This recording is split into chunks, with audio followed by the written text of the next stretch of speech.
Hello viewer, সকলকে জানাই Tripura updated point চ্যানেলের পক্ষ থেকে স্বাগত। আজকে তোমাদের সামনে একটি খুবই গুরুত্বপূর্ণ আপডেট নিয়ে এসেছি। ভিডিওটিকে কোনো রকম স্কিপ না করে সম্পূর্ণ ভিডিও শেষ অবধি দেখতে থাকো। তো আমাদের ত্রিপুরা গভর্নমেন্টের যে MWY স্কিমটি ঘোষণা করা হয়েছে, মোবাইল ফোন কেনার জন্য ছাত্রছাত্রীদের 5,000 টাকা দেওয়া হবে, ঠিক আছে? তো তোমরা অনেকেই কিন্তু অনলাইনে সাবমিট করে দিয়েছো। অনলাইনে সাবমিট করার পর কলেজেও কিন্তু ডকুমেন্ট জমা দিয়ে দিয়েছো। এবার আমাকে অনেকেই মেসেজ করছো যে এখন আমরা কীভাবে বুঝতে পারবো যে আমাদের ফর্মটি ঠিক আছে কি ভুল হয়েছে, তাহলে আমাদের কি করতে হবে। তো আমি বলেছিলাম যে তোমরা অপেক্ষা করো, তোমাদেরকে আমি ভিডিও বানিয়ে দেখিয়ে দিচ্ছি। তো আজকেই সেই ভিডিওটি করে দিচ্ছি, ঠিক আছে? তো তোমরা কি করবে যে তোমাদের ফর্ম ফিল আপটি ঠিক আছে কি না, ঠিক থাকলে কি লেখা আসবে, আর যদি ভুল থাকে তাহলে কি লেখা আসবে, কি করতে হবে।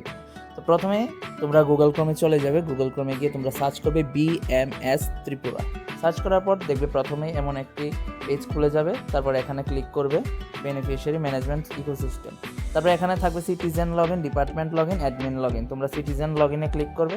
ক্লিক করার পর তোমরা যে মোবাইল নাম্বার এবং ইমেল আইডি দিয়ে তোমরা রেজিস্ট্রেশন করেছিলে, কম্পিউটার দোকানে হোক বা নিজে করো, তো তোমরা সেই অনুযায়ী কিন্তু তোমরা তোমাদের মোবাইল নাম্বার অথবা ইমেল আইডি দিয়ে দেবে। তবে সবচেয়ে ভালো হবে মোবাইল নাম্বার দিয়ে দেওয়াতে। তো এখানে কিন্তু মোবাইল নাম্বার দেওয়ার পরে তোমরা সাইন ইনে ক্লিক করবে। সাইন ইন ক্লিক করার পর কিছুক্ষণ অপেক্ষা করবে। অপেক্ষা করার পর তোমাদের সেই নাম্বারে কিন্তু ওটিপি চলে আসবে, ঠিক আছে? তারপর ওটিপিটি এখানে বসাবে। তারপরে এখানে সাবমিটে ক্লিক করে দেবে। সাবমিটে ক্লিক করার পর কিছুক্ষণ অপেক্ষা করবে।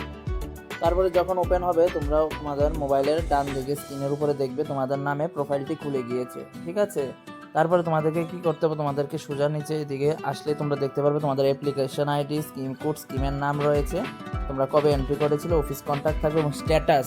এটা হচ্ছে তোমাদের জন্য মেন। তোমরা স্ট্যাটাসে দেখবে এখানে দেখতে পাচ্ছ অ্যাপ্রুভড লেখা আছে। অ্যাপ্রুভড লেখা মানে তোমার সমস্ত কিছু হয়ে গেছে, এখন শুধু টাকা ঢোকার জন্য অপেক্ষা করতে হবে। তোমার সব কিছু ঠিক আছে, ফর্ম ফিল আপ, কলেজও সাবমিট হয়ে গেছে ভালোভাবে, আর কোনো সমস্যা নেই। এখন তোমাকে অপেক্ষা করতে হবে যে কবে টাকা ঢুকছে, স্ট্যাটাস অ্যাপ্রুভ। এবার যদি কারোর ডিফেক্ট আসে তাহলে কীভাবে আসবে সেটাও দেখিয়ে দিচ্ছি। তো এখানে দেখতে পাচ্ছ এমন তোমাদের স্ট্যাটাসে ডিফেক্টিভ থাকবে, ঠিক আছে? তো যখন ডিফেক্টিভ থাকবে এর সাথে কিন্তু রিমার্কস করা থাকবে কী কারণে ডিফেক্টিভটা এসেছে, ঠিক আছে? ওইখানে কিন্তু মেনশন করা থাকবে।